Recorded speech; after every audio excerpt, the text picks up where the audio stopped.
The question mark is whether the Eurozone will be able to handle another crisis. And I think here there are, I think, 3 points that needs to be made, at least on the fiscal policy side.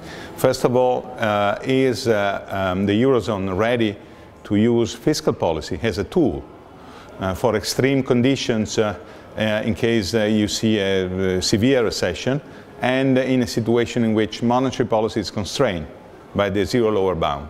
Secondly, I think, is Eurozone prepared to add an extra layer to the fiscal position of countries, so to take into account an overall fiscal position, fiscal stance for the whole Eurozone area. And third, I think Eurozone needs additional tools, and I'm referring to a safe asset and fiscal capacity, centralized fiscal capacity. These are the only ways to address the issue of the doom loop, the issues of multiple equilibria in financial markets, and to add the extra stimulus that might be needed, particularly in the periphery, should the situation deteriorate sharply. I think the Eurozone is increasingly aware of the situation and the problems. So there is an ongoing debate on how to use fiscal policy should the situation deteriorate further.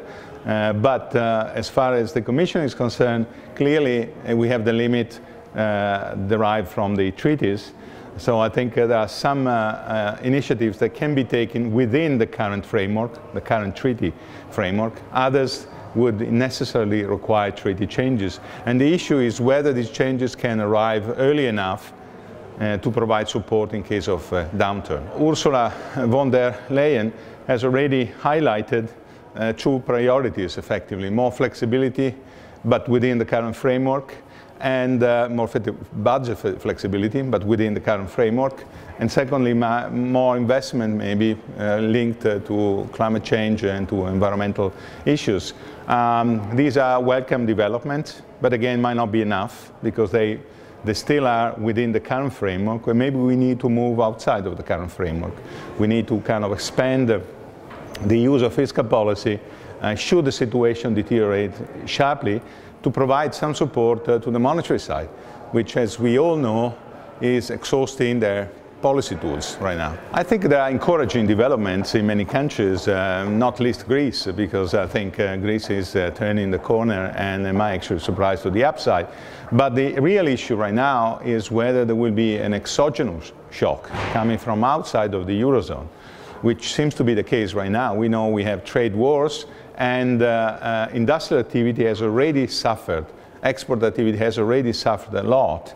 And if we fully believe some indicators, the Eurozone GDP will basically slow down dramatically over the next few months and quarters. So I think we need to be aware that the risks are there, and the Eurozone needs to be prepared for that.